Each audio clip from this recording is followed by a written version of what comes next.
Binibigyan ng kapangyarihan para sa isang layunin.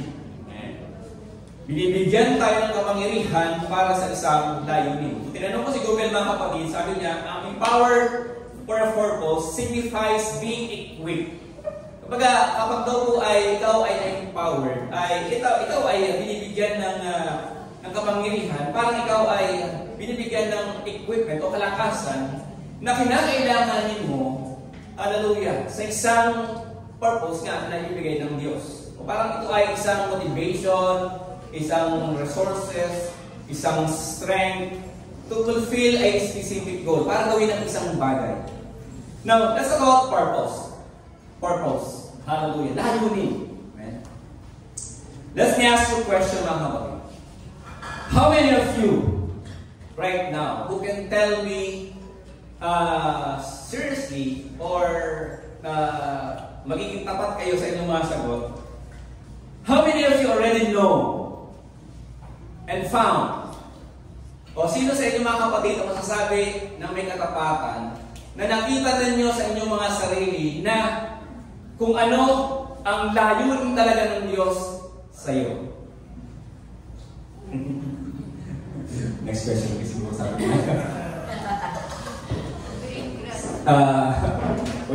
Hindi pwede ko lang friend na sino ang sasabi ng seriously ng may katapatan na sasabihin mo sa akin, itataas mo yung kamay, sabihin mo, I have found the purpose of God for me. Taas ang kamay. Praise the Lord. Praise the Lord. Pastor. Ang hirap bang sagutin? Mahirap ba? Hallelujah. Mahirap sagutin, Pastor. You have not yet found the purpose of God for you. Amen? Ganun ba? Now, why you're here? Bakit nga ba tayo narito mga kapatid sa lugar na ito? Amen? Number one mga kapatid, hallelujah. You believe that we are all created by God. Naniniwala kayo? Parang kung hindi lang naniniwala. Siguro hindi naniniwala galing sa unggoy. Joke lang. Lahat tayo mga kapatid, we are created by God according to His image. Lahat tayo. Lahat tayo narito mga kapatid, we are all created by God. Nilikha tayo ng Panginoon. Amen? And lahat tayo mga kapatid, hallelujah. Sabi nga in Book of Ephesians, chapter 2, verse 10, sapagkat tayo kanyang gawa na nilalang kay Kristo Jesus para sa mabuting gawa, na inihanda, na mga inihanda ng Diyos ng una upang siya'y nating nakakan. So everybody was created by God. Lahat tayo ay ginawa ng Diyos. Amen? Pero hindi lahat niligtas ng Diyos. Amen? Tayo lang narito ang iniligtas ng Diyos at iniligtas ng Diyos para sa ating mga kabuhay. Amen? So number one mga kapatid, hallelujah, we are created by God because He has a purpose for us. Right? That is number one, God's purpose. He created us because He has a purpose. Number two, mga kapatid, we are here because we received Jesus Christ, and later on sa ating mga bisita, when they want to receive Jesus Christ, maliligtas sila. Amen? And that's another thing mga kapatid na purpose ng Diyos. Dinala tayo ng Panginoon dito mga kapatid sapagkat He had a purpose for us. Ang iligtas tayo. In the book of 1 Timothy chapter 1 verse 15 to 17, ganito po ang sinasabi. Datapot, tapat ang masabi at nararapat tanggapin ng lahat na si Kristo Jesus ay naparito sa sanglibutan upang iligtas ang mga makasalanan na ako ang pangulo ng mga ito. Gayon may dahil dito, kinahabagan ako upang sa aking pangulong makasalanan ay maipahayag ni Jesucristo ang buong pagpapahinuro niya na halimbawa sa mga nagsisampalataya sa Kanya sa kibubuhay na walang hanggan. Amen? So tayong lahat ng kapatid, bukod sa lahat ng tao mga kapatid ay niligtas ng Diyos because He has a purpose. Pangalawa mga kapatid, we are saved by God, niligtas tayo ng Panginoon mga kapatid sapagkat He has a purpose. Amen? May purpose ang Diyos mga kapatid kung bakit tayo narito sa lugar na ito, bakit tayo po dyan. Amen? Hindi magbibiyahe yung ating mga bisita na 2 oras, sawa. Hindi magbibiyahe yung ating mga bisita from Batangas just to get here na walang purpose ang Diyos. Hindi magdadrive si brother ng kanyang tricycle, hallelujah, papunta rito sa loob ng church kung walang purpose ang Diyos. Amen? You are not here mga kapatid, hallelujah, hindi ka maliligtas hindi ka liligtas ng Panginoon kung walang purpose ang Diyos. Everything has a purpose. Amen? You were created by God because He has a purpose. You have been saved by God. Ililigtas ka ng Panginoon at ililigtas ka ng Diyos because He has a purpose. May layunin po ang Panginoon sa ating mga buhay. Pwede naman kasi tayo nasa bahay lamang at nasa-cellphone lang. Pwede yun. Kung ayaw ng Panginoon na maligtas ka, kung ayaw ng Panginoon na malaman mo na mayroong Diyos na nagmamahal sa'yo. Amen? Pwede na akong magmarites lang sa bahay. Amen? Gaya nga ngayon, usong-uso na ngayon yung online marites. Yung mga GC na. Oo, hindi na ngayon na lang. Hindi makikita marites sa kalye. Wala nang marites sa kalye ngayon. Nasa bahay na lang. Sa loob ng bahay, naka-GC na sila ngayon. Di ba? Garigab. Ganun na ngayon yung mga yung mga marites ngayon, naka-GC na sila. High-tech na talaga mga kapatid. Pero ayaw ng Panginoon na gagawin niya. Dinala kayo ng Diyos ng mga kapatid, nilagay kayo ng Panginoon, idinako kayo ng Panginoon sapagkat nais ng Panginoon, marinig niyo ang mensahe ng Diyos sa umaga ito. Palakpakan natin ng Panginoon. Hallelujah. Kaya si Apostle Paul mga kapatid, dito sa mensahe niya sa message niya kay Timoteo sa talatang ito, ay he declared that Jesus Christ, hallelujah, saved him for the purpose of proclaiming the Word of God.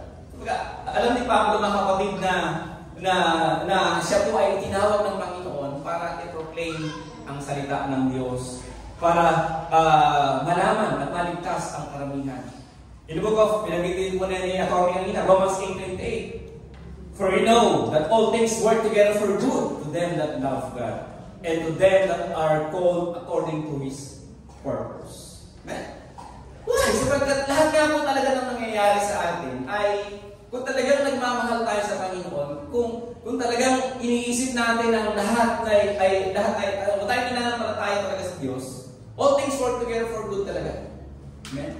Hallelujah. Talagang pinaglalakip-lakip ng Diyos ang lahat ng bagay sa ating mga buhay sapagkat meron siyang magandang purpose sa bawat buhay natin. Amen? Hallelujah. Kaya tayong lahat mga kapatid, hallelujah, not just we are created by God, but we also chosen by God, saved by God. Amen? Pangalawa, itong empowerment. Let's talk about empowerment. Hallelujah. You have now a purpose. Now we talk about empowerment. Now dito sa ating talata mga kapatid, in Colossians chapter 1, verse 25 to 29, ay ito po yung pahayag ni Apostol Pablo sa mga taga-Colosas na kung saan ang kanya pong ginagawang ministeryo. Hallelujah. So, magitan po mga kapatid ng kapangyarihan ng ating Panginoong sa Kristo, ay itong si Pablo nga ay matagal nang, actually nabagit na po ng ating pong mga karal na last Sunday, itong si Pablo, itong si Paul, na kung saan ay he received talaga ultimate changes from God. Na kung saan mga kapatid, nandun talaga yung paggawa ni Pablo sa kanyang ministeryo sa pagpapahayag po mga kapatid ng salita ng ating Panginoon. Hindi lamang sa church na ito, kundi sa lahat po ng mga mananampalataya sa iba't ibang churches na nawamagit sa Bagong Tipan. At dito mga kapatid, sa talata nito mga kapatid, mababasa natin in verse 28, sabi doon, na siya namin ipinapahayag at ipinapaalahanan sa bawat tao at tinuturuan ng bawat tao sa buong karunungan upang maiharap namin sa kagal kay Kristo ang bawat tao. 29, basta natin mga kapatid na dahil dito, nagpapagalkan, di naman ako, gumagawa si Pablo, at nagpipilit ako sa kanyang paggawa nino ng ating Panginoong Diyos. na siya sa atin ay gumagawa ng may kapangyarihan. Isn't Jesus Christ, while Paul is working, preaching, sharing the good news, ang ating Panginoong Kristo, mga kapatid, ay gumagawa din kasama niya, at ang kanyang kapangyarihan ang kumikilos kay Pablo. Ibig sabihin, mga kapatid, Paul is being empowered by the Lord Jesus Christ throughout His Word. Ang banal na Espiritu, mga kapatid, ng ating Panginoong Jesucristo, mga kapatid, ay kumikilos sa bawat paggawa ni Apostol Pablo. Amen? And we know the story, mga kapatid. Hallelujah. Alam naman natin, ay kwento na rin last Sunday na galing sa Saul, tinawag ng ating Panginoon, mga kapatid, before he is a persecutor of Christians, pinaparusahan niya, pinapatay niya ang mga mananampalataya, mga Kristiyano. Pero tinawag siya ng Panginoon, itong si Saul na ito, at binago siya ng Panginoon. Nagkaroon siya ng ultimate changes nga, at siya po ay naging dakilang lingkod ng ating Panginoong Diyos. Amen? At siya po ay kumilos, gumawa sa pasan ng Panginoon. Hallelujah. Tinawag siya ng Panginoon sapagkat he has a purpose. At siya po ay in-empower ng ating Panginoon. Hallelujah. God empowered Paul for his purpose to him. Amen? Hindi lang ultimate transformation, mga kapatid, na ginawa ng Panginoon kay Paul, kundi, mga kapatid, sa iba't, makikita natin sa iba't ibang churches pa, talagang nandun, mga kapatid, yung kanyang mensahe. The book of Philippians, chapter 2. Sabi ron, verse 13, sapagkat Diyos ang gumagawa sa inyo, maging sa pananasa at sa paggawa, ayon sa kanyang mabuting kalooban. For it is God who which worketh in you both to will and to do of His good pleasure. Kung nandun, mga kapatid, nandun talaga yung pagkilos ng Panginoon, hindi lamang sa church na binagay kanina, kundi maging dito sa church ng Filipos, ay doon kumikilos ang Panginoon, pinapaalalahanan niya, mga kapatid, ang mga mananampalataya ng Filipos, na ang Diyos talaga, ini-empowered tayo, mga kapatid. Binibigyan tayo, mga kapatid, ng kalakasan ng Panginoon upang gawin yung ating mga purpose. Amen? Lahat tayo naniniwala na may purpose ang Diyos sa atin. Tama? Lahat tayo naniniwala na may purpose ang Diyos sa atin. Maniniwala din ba kayo, mga kapatid, that God will empower you when you do that purpose? Amen. Hallelujah. Palakpakan natin ang Panginoon.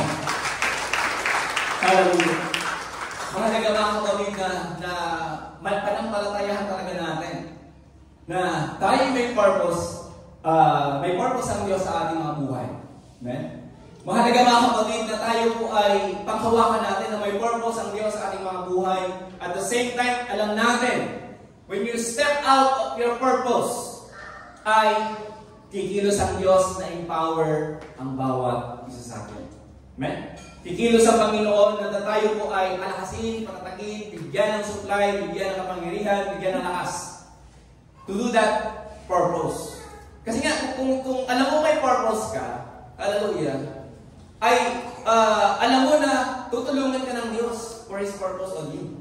Alam mo, tutulungan ka ng Panginoon. Amen? Kaya nga, sa umaga ito, mga kapatid, napakahalaga na atin pong pangahawakan talaga na we are being empowered by God for our purpose. And ito po yung ating talagang pag-usapan. Why God wants us to set our mind that He will empower us for His purpose. Amen? Bakit nga ba?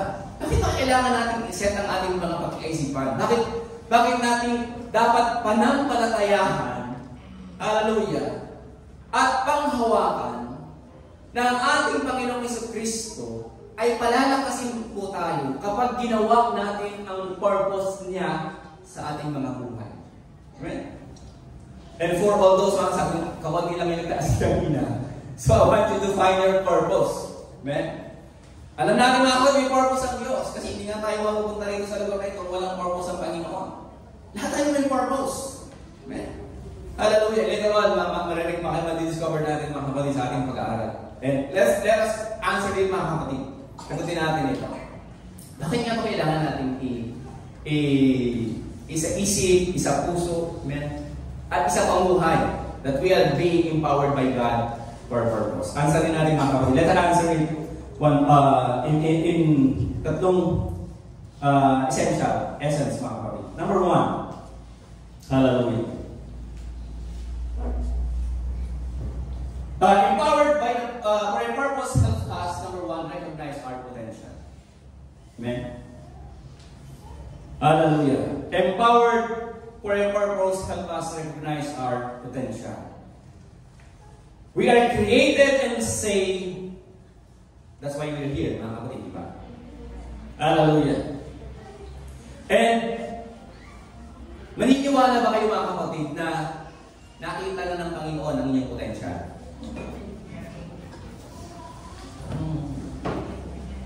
May natutulog. Naniniwala ba kayo mga kapatid na nakita na ng Panginoon ang inyong potential? Meron tayong mga potential. Israel, meron tayong mga kakayanan. Kailangan kakalugin. May mga kakayanan tayo na nakita na ng Diyos sa bawat isa sa atin. May kakayanan ng ating pastor, may kakayanan ng ating elder Lord, may kakayanan ng brother Gabi natin, Dardo, ating mga kabataan, may mga kakayanan yan na nakita ng Diyos. Yung ating mga bisita, may mga kakayanan tayo, mga kapatid na nakita na ng Diyos. That's why you're here. Amen. May mga kakayanan tayo, may mga galing tayo na nakita ng Panginoon. Alam ng Panginoon na nasa atin because we are created by God na. Amen. You have that potential. Amen. You have that talent, you have that everything. Amen. Kumbaga, alam ng Panginoon mga kapatid, what is your capability? Ano ba ang kapasidad ng bawat isa natin? Amen. Alam ng Panginoon ang lahat ng ating limitation. Kilala tayo ng Panginoon. Amen. At doon mga kapatid, hallelujah. Yung mga potential na yan ay ililigtas tayo ng Panginoon. We are called by God for this purpose. Upang hanapin po mga kapatid natin yung ating pong mga potential. Amen. Hallelujah. At sa paghanap daw po mga kapatid ng ating mga potential, ng ating mga kakayanan. Hallelujah. Ay ang nakakatulong dito mga kapatid, yung empowerment ng Panginoon, yung kapangyarihan ng Diyos para gawin yung ating mga purpose. Dahil nga, yung ating mga potential mga kapatid, hallelujah, hanggang hindi mo kasi nakikita yan, hindi mo nahanap, hindi mo magagamit yan. Diba, may talento ka pala sa pag-awit. Amen? Pero sa sarili mo, pag sayaw talaga yung gusto mo, baligtad. Baligtad naman. Gusto mo sumayaw, pero pagkanta pala yung talento mo, yung galing mo, pero hindi mo sinusunod. Amen? So you have to find out mga kapatid. You have to search for it. Kailangan talaga, gawin mo ng paraan mga kapatid. Kailangan hanapin mo. You have to recognize. Amen? Kailangan mga kapatid na tayo po ay kilalanin talaga natin mga kapatid yung ating pong mga capabilities. At habang kinikilala natin ng mga kapatid, ito po ay nakikita natin sa paggawa natin ng purpose natin sa Diyos. And that is through the empowerment of Jesus Christ. In the book of Acts, chapter 19, verse 11 to 12, ay ganito po ang sinasabi. At gumagawa ang Diyos ng mga tanging himala sa pamamagitan ng mga kamay ni Pablo. Ano pa ang mga panyo o mga tapi na madadampi sa kanyang katawan ay dinadala sa mga may sakit at nawawala sa kanyang mga sakit at nagsisilabas ang masamang espiritu. Again, it's another example mga kapatid, si Paul. Hallelujah. Si Pablo na naman mga kapatid dito, ang sinasabing example na naging dating kalaban ng Diyos, dating kalaban ng Kristyano, ngunit sa mga talatang ito mga kapatid, siya na yung nagpapagaling ng may sakit. The book of Acts. Ito na yung mga gawa. Na kung makikita natin mga kapatid, an ordinary person named Saul who became an extraordinary person named Paul. Amen? Do the things that Jesus Christ is doing before. Kumbaga, itong si Pablo mga kapatid, an ordinary person, Saul, ay ginawa niya talaga mga kapatid ang mga bagay na ginagawa ng ating Panginoon sa Kristo. Nagpagaling ng may sakit. Amen. He became an extraordinary person. Amen. Same with us mga kapatid, na tayo man, nung tayo po ay hindi pa mananampalataya, nung tayo nga po ay hindi pa tumatanggap sa ating Panginoong sa Kristo, we were just ordinary person. Ordinary yung mga tao lang talaga tayo. Na lakad-lakad lang dyan sa daan, sa labas. But when you receive Christ, when you are saved by God, tayo po ay naging extraordinary person.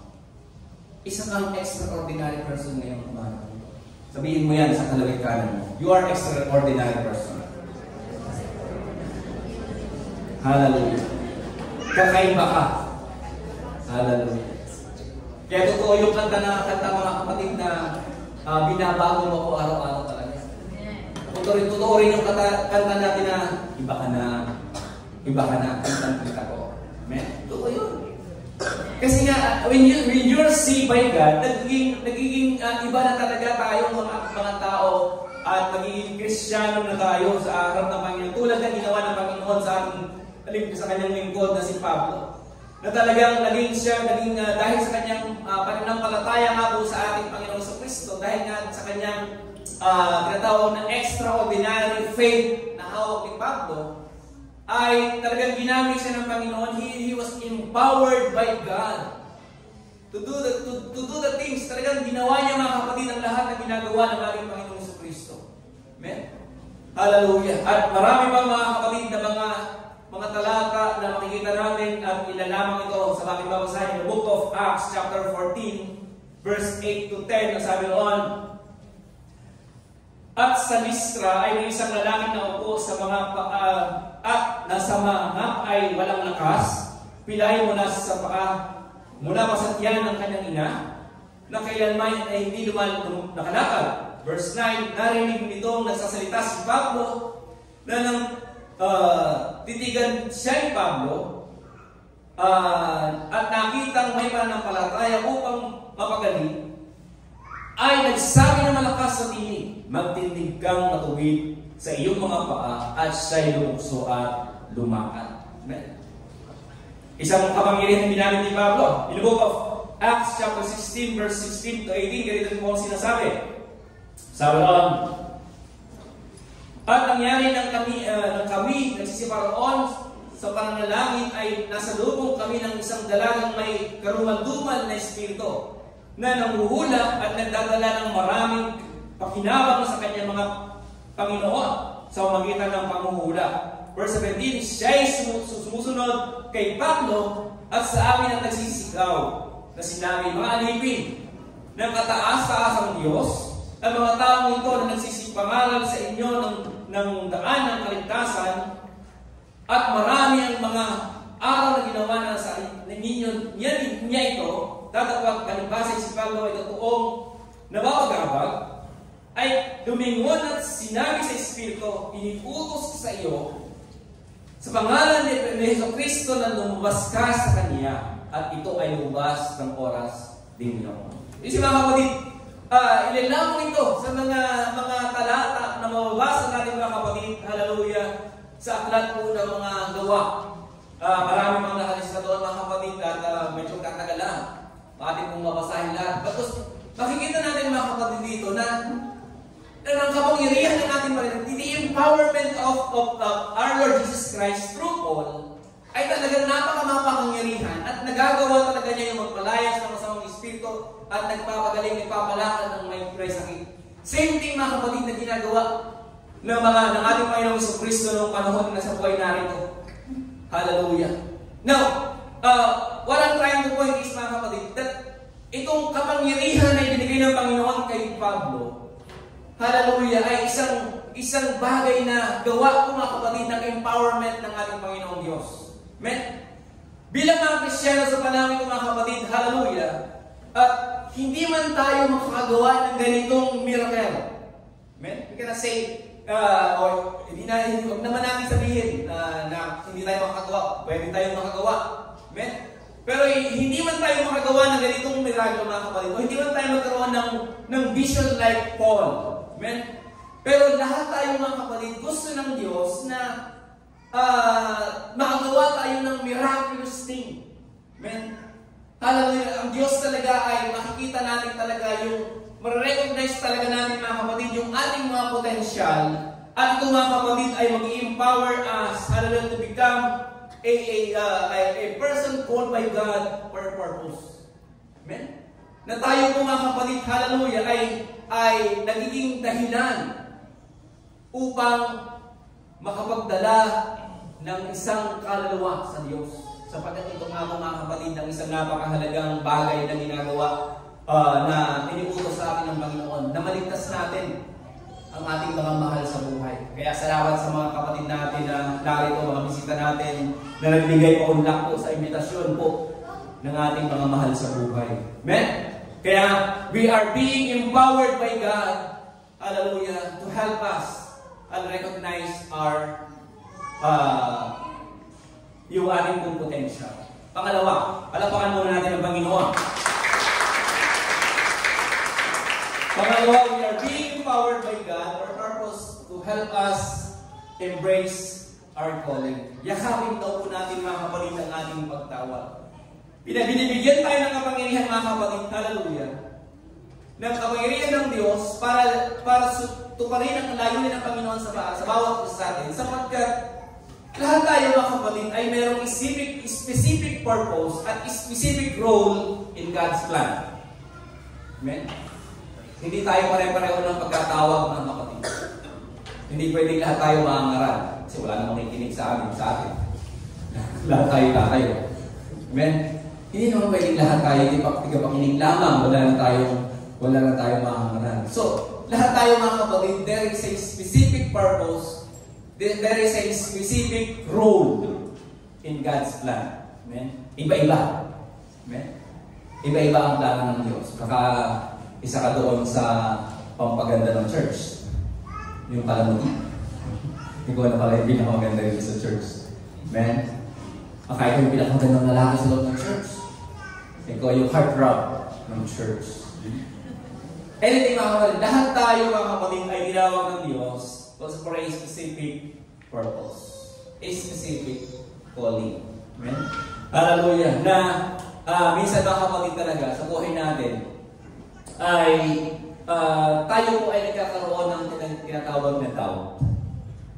Amen? When speaking about calling o pagtawag ng Diyos, ay minsan talaga ay nagkakaroon tayo ng pag-aaninlangan kung ito nga ba ay tawag ng Diyos o hindi. Amen? Ito nga ba ay calling ng ating Panginoon. Minsan mga kapatid, hallelujah, ay we are parang nagkukulang ang ating mga pagdidesisyon when there is a calling from God. Amen? Ano nga ba ang tinatawag na calling? Amen? Ang calling mga kapatid, hallelujah, ay it is a call that leading of God to leave the familiar or for the unfamiliar in fulfilling God's will in our life. Amen? Kung mga kapatid, kapag daw ito, ang pagtawag daw po ng Panginoon mga kapatid, ay parang ikaw ay papasok sa isang familiar, amen, na bagay na medyo unfamiliar, pero naniniwala ka na ito ay gagabayan ka ng Diyos kapag ito ay pinasok. Kumbaga, you are entering the unknown, or you leaving the known, and you're entering the unknown, and you allow it because you trust God. That is calling. Kumbaga, ang pagtawag talaga mga kapatid, hallelujah, ay you're getting out of your comfort zone. Amen? Hallelujah. At ikaw ay makikibaka sa labas, ngunit kalakip nito ang pagtitiwala mo sa Diyos. That is pursuing the calling of God. Amen? Sa pagtawag ng ating Panginoon. Kaya nga, in the book of Ephesians chapter 4, verse 1 to 4, ay ganito po ang sinasabi. Namamahig nga sa inyo akong bilanggo sa Panginoon, na kayo magsilakad ng nararapat sa pagkatawag sa inyo'y tinawag. Ng buong kumbabaan at kaamuan na may pagpapahinuod na magkabataan kayo sa pag-ibig. Na pagsakitan ninyong ingatan ang pakipagkaisa sa Espiritu sa tali ng kapayapaan. Verse 4, may isang katawan at isang Espiritu, gaya naman ang pagtawag sa inyo sa isang pag-asa sa pagtawag sa inyo. Notin mga kapatid, sa advice naman ni Pablo sa mga taga-Efeso ay nais ni Pablo na talagang yakapin itong mga taga-Efeso nito ang kanang pagtawag ng Diyos sa kanila. You have to embrace your calling, sabi niya. Kailangan magsilakad kayo ng nararapat. Amen? At ini-highlight niya rito mga kapatid yung kahalagahan ng pagpapatuloy. Amen? Ini-highlight mga kapatid ni Pablo dito sa mga taga-Efeso yung araw-araw na pagpili ng kanilang mga ginagawa. Na ito raw po dapat ay naka-align sa bawat given purpose ng Diyos sa ating mga buhay. Kumbaga mga kapatid, nais si Pablo, itong mga taga-Efeso na mamuhay kayo bilang Kristiyano na naaayon sa purpose ng Diyos sa inyong mga buhay. Same thing mga kapatid na sinishare ng Panginoon dito sa atin, that we have been called for purpose of God. And we are being empowered by God. Nais ng Panginoon mga kapatid, na yakapin daw po natin yung pagtawag ng Diyos sa atin. Na lahat ng ating ginagawa, araw-araw, ay naka-align daw po mga kapatid sa kalooban ng Diyos. Hindi sa gusto lamang ng ating mga sarili. Na which is yung nangyayari kapag talagang ayaw natin yung paglayo din ng Diyos. Amen? Kumbaga mga kapatid, nais ng Panginoon, hallelujah, na tayo po ay maging bold Christians that embracing the calling of God.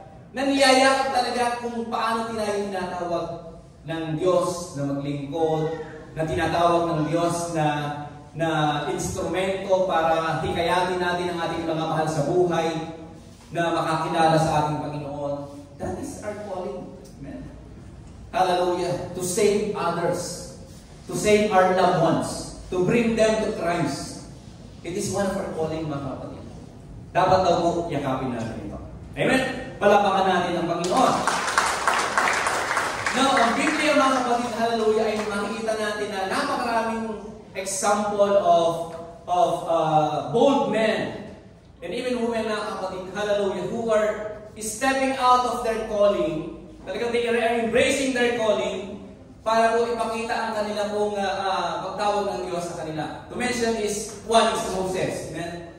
And of course, Paul. Moses. Si Moses, mga kapatid, tinawag ng Panginoon para gawing instrumento ng Diyos para iligtas o ilabas ang mga Israelita out of the land of Egypt. Amen? Basta doon sa ating pag-aaral, sa ating Bible study. Isa lamang siya, mga kapatid. At si David, mga kapatid, who became king. After talunin niya itong si Goliath. Amen?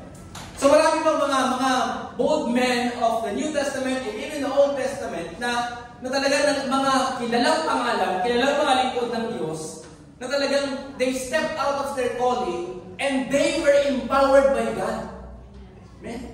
Binigyan sila ng kapangyarihan talaga ng Panginoon to step out their calling para gampanan po yung kanilang purpose sa Diyos.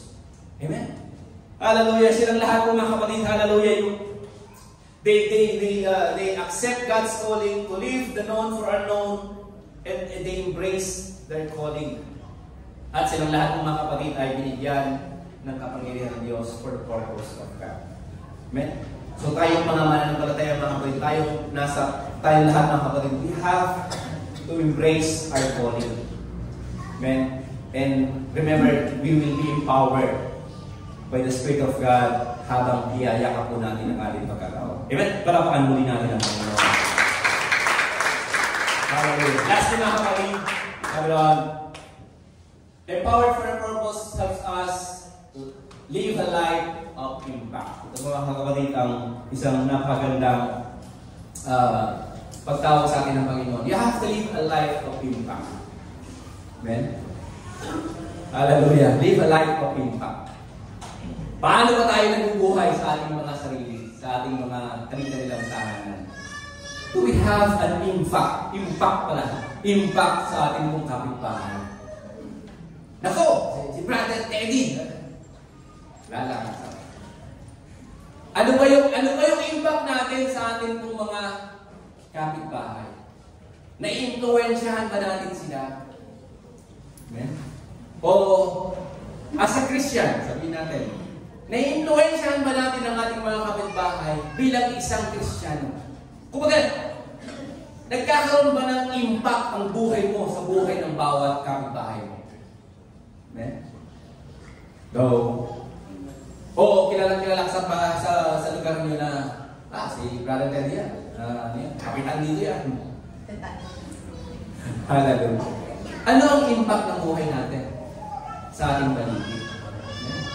Tayo may nakikilala bilang Kristiyano? O tayo may nakikilala bilang leader ng Marites? Kwento na naman. Matumuto sa langit, nagtamaan, umaray na lang, sabi nga ng Bergam. Anong impact? Paano natin na-influensyahan mga kapatid ang ating mga tao sa ating mga paligid? Mahalaga mga kapatid na bilang mga Kristiyano na binigyan ng purpose ng Diyos, hallelujah, and that God will empower us for that purpose. Kailangan mga kapatid, hallelujah, na mamuhay po tayo mga kapatid na talaga na may impact, may dating sa ating mga paligid. Amen? Mahalaga mga kapatid, hallelujah, that you are living a life, a Christian life, with an impact. Amen? Pero hindi mo kailangan maging vlogger, hindi mo kailangan maging influencer para mag-impact ang buhay mo. Amen? Yung makita lang mga kapatid ng mga tao sa paligid mo, hallelujah, na ikaw ay mananampalataya at ikaw ay isang Kristiyano at namumuhay na isang Kristiyano, it will impact your neighbor. Sa Levicia mga kapatid, may mga kaibigan ako mga pastor. Sabi nga, tell me your friends are and I'll tell you who you are. Amen. May mga kaibigan ako pastor at yung mga member nila, kilala ko. At minsan yung isang member nila, bumibili ko ng pintura. Tapos magkano na ako, ganito lang po, pastor. Pastor din tawag niya sa akin. So, hindi ko na kinuha. Pastor din ang tawag niya sa akin. Sabi ko, ganito lang po bayaran mo, parang may discount. Laki ng discount. Tama po. So, nakaka-overwhelm ako, nakakatawa ng puso. Yung mga Kristiyano doon sa aking mga kapatid, mga membro ng aming mga kaibigan kong pastor, nakikilala din ako as pastor. And sa good thing mga kapatid, I have impact on their life. Amen? Na talagang nakikilala ako na mananampalataya sa lugar namin. How about us mga kapatid? Nakikilala ba tayo Kristiyano sa ating mga kani-kanilang lugar? Nakikilala ba tayo mananampalataya? Do we have an impact to our neighbors, to our relatives, to our family? Baka sa pamilya mo, hindi ka pala ng Kristiyano ka. Nakakalungkot naman. Sa buong pamilya mo, nakakalungkot naman. Ikaw yung Kristiyano, hindi ka pala ng Kristiyano. Baka nagtinatago ba? Kasi nung araw talagang para bang mahirap nung araw eh. Kasi pag nalaman, magkulang, nalaman Kristiyano ka, born again ka, parang itatakwil ka eh. Ganun nung araw.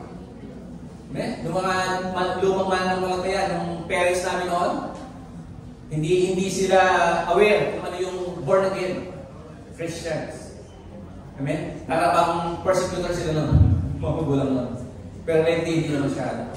Hindi na masyadong nagtatago yung mga anak because of their faith.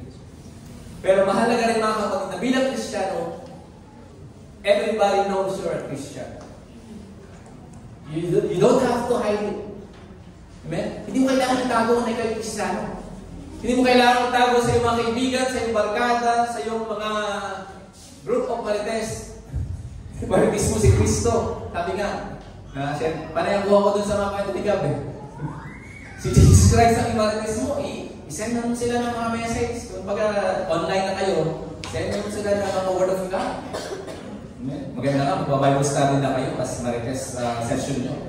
You're having a Bible study at Word of God ang yung pinag-usapan mo. Di ba, napag-burn mo ba yung mga kapanites mo? Amen? Your life will give an impact to others as long as you live for the purpose of God. Amen? habang ginagawa po natin mga kapatid ang purpose ng Diyos sa ating mga buhay, ay nag-impact tayo sa ating mga kapitbahay. In the book of 1 Thessalonians chapter 2 verse 19 to 16. Ay, ito na lang sa akin. Diyan.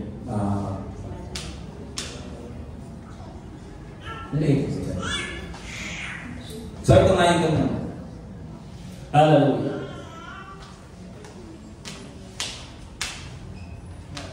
Basahin natin. Sabi nito, 1 Thessalonians chapter 2 verse 9 to 16. Sapagkat inaalala ninyo mga kapatid ang aming pagpapagay at pagpaparamdam, aming nga ipinangaral ang Ebanghelyo ng Diyos na kami ay gumagawa gabing araw upang huwag kaming maging isang pasanin sa kanino man sa inyo.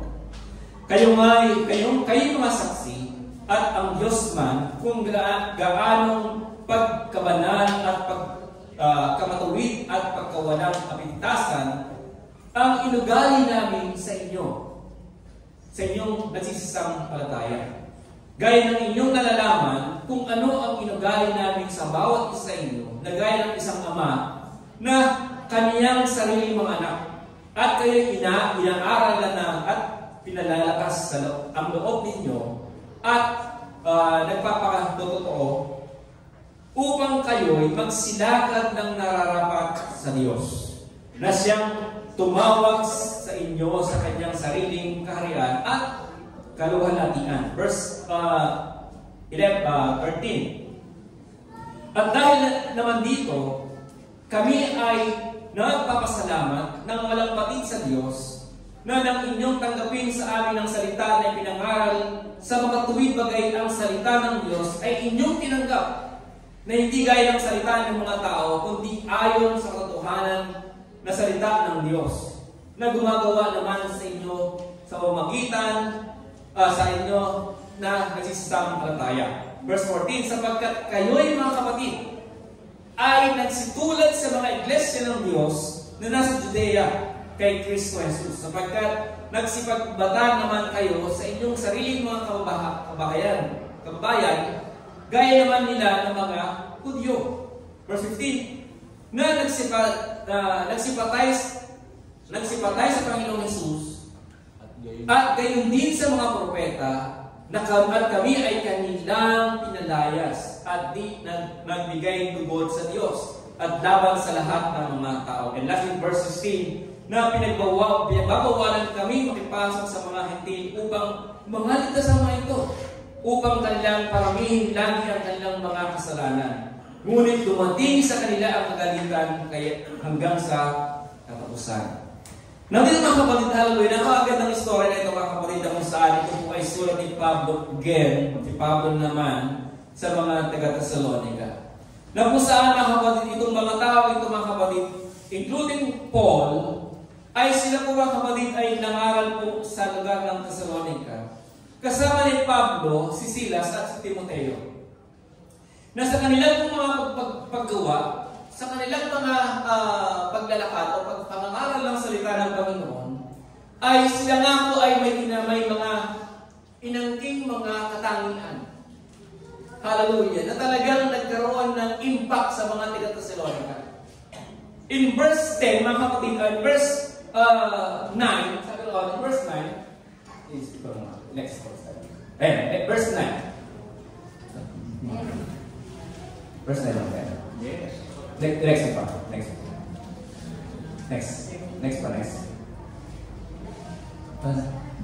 Wala yung next.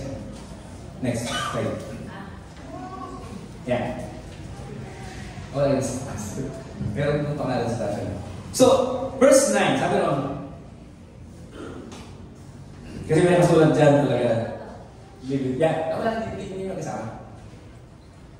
So, verse 9. Sa verse 9 mga kapatid, binabanggit dito, sapagkat inilala ninyo, mga kapatid, ang aming pangangaral at pagdaramdam.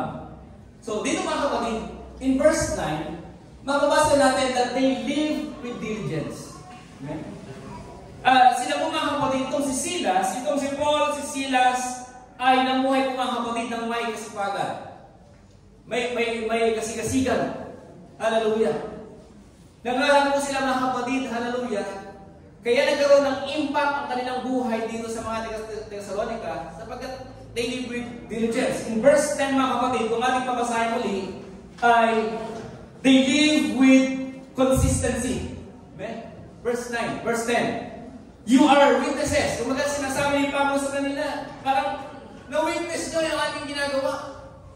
Nakita niyo yung ating ginagawa, nanatili kami consistent sa aming ginagawa, namuhay kami ng may katapatan sa Diyos.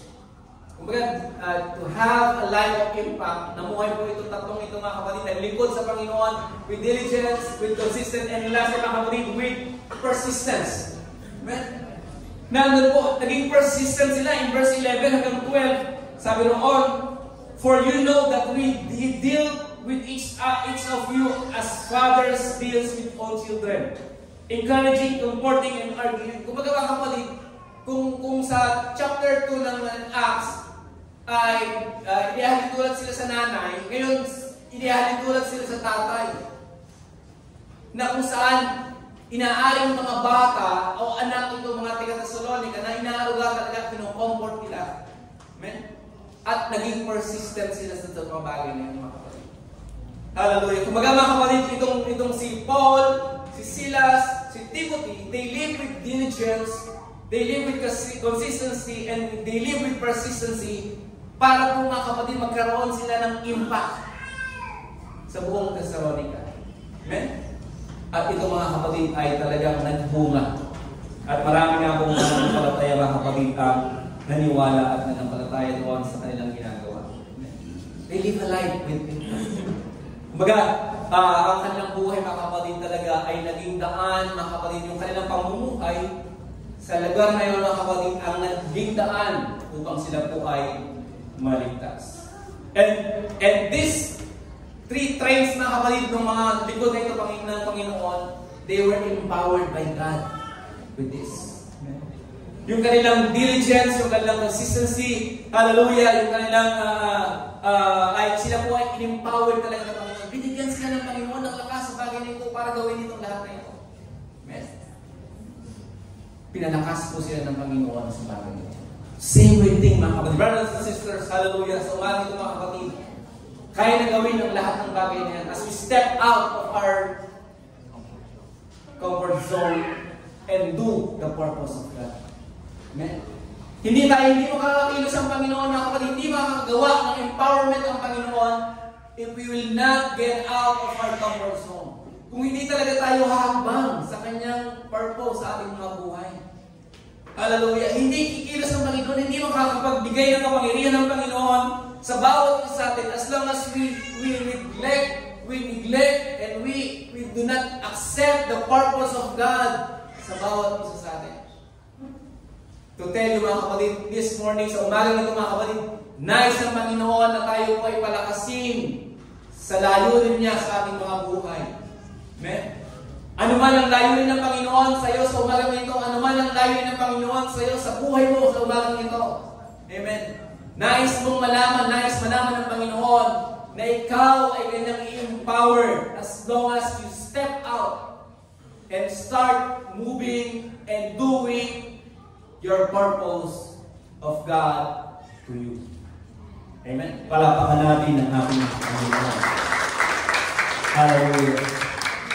Kaya sa umagang ito mga kapatid, hallelujah, I want you to give back the glory to the Lord. Ibalik natin sa Panginoon mga kapatid ang kaluwalhatian sapagkat we are not just saved, but we are called by God for a purpose. And now, we know that we have a purpose for God. Alam natin na tayo ay tinawag ng Panginoon at alam natin ngayon mga kapatid that we are being empowered by God. Hallelujah. In doing His purpose. Ito po ay ipanalangin natin sa Diyos sa umagang ito. Sabi nga ni Zechariah, it's not by power. Hallelujah. It's not by might, but by the Spirit, said the Lord. So naisin natin mga kapatid na ang Espiritu ng Diyos ay tuluyan nga po tayong empowered sa umagang ito mga kapatid. Hallelujah. To recognize, hallelujah, our potential, embrace our calling, and live a life of impact. Amen? Kaya kung lahat ay tumayo mga kapatid. Hallelujah. Come on, hallelujah. Wala kayo sa Panginoon. Sa mga bagay ito. Come on, praise God. Hallelujah. Kaya kung pagod ng Panginoon, hallelujah. All you have to do is trust in the Lord.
God is listening to you right now.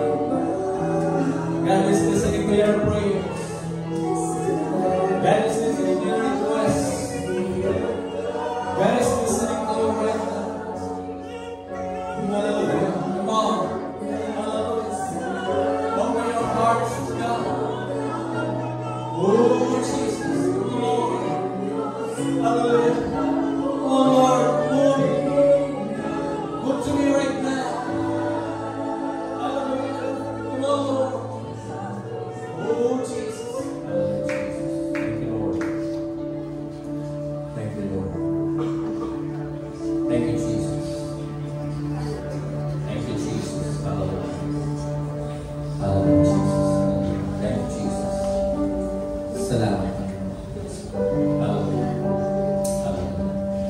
Purihin natin ang Panginoon mga kapatid. Hallelujah.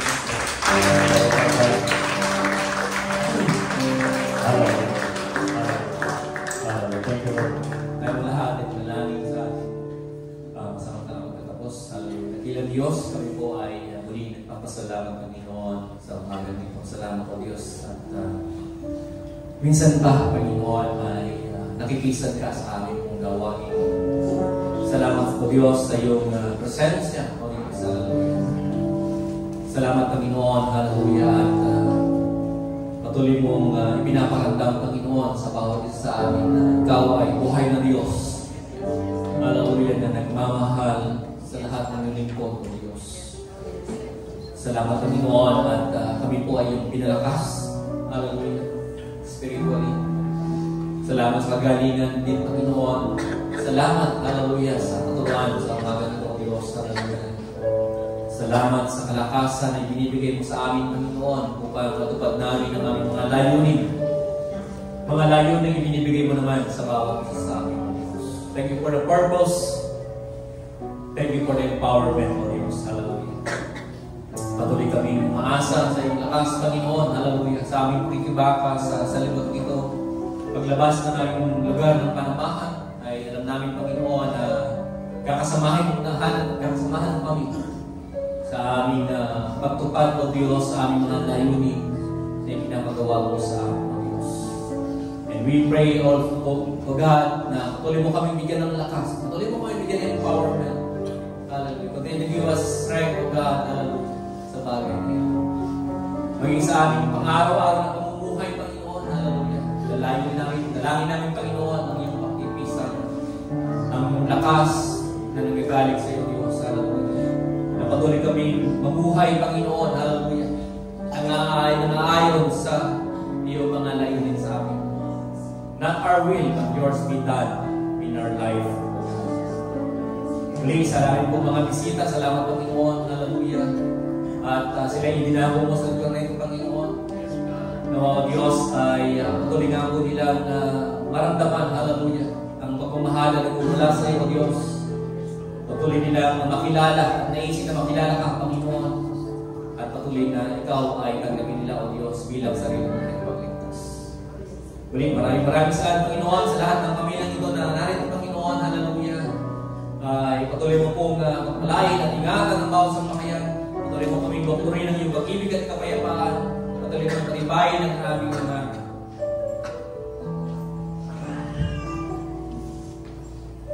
pananampalataya, Diyos. Hallelujah, Jesus. Hindi na namin alam kung kailan ka babalik mo, Diyos. But we pray, O God, hallelujah, na lahat ng aming mahal sa buhay ay maligtas. Hallelujah. We know that this is your purpose, O God. Alam namin, Panginoon, na purpose mo na maligtas ang lahat ng mahal namin sa buhay. Hallelujah. You help us. Tulungan mo kami, Panginoon, na gawin ang lahat ng bagay. Gamitin mo kami. Hallelujah. Give us strength. Empower us to do this, O God. To save all of our loved ones. To bring them to Christ. Hallelujah. To bring them here to your presence, O God. Muli, maraming salamat, Panginoon, at sa amin po at samantalang mag-iwalay. Dalhin mo, Panginoon, kami sa may kaligtasan sa aming mga pinanggalingan, sa aming tahanan, dala ang pag-ibig at pagpupuri, pagsasalamat mula sa iyo, Diyos. Muli, maraming salamat, Panginoon, at lahat ng purihan at salamat ay binabalik namin. In Jesus Christ we pray. Amen.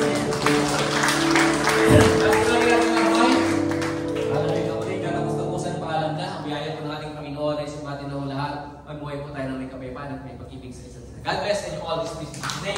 Let's shake hands and be friends.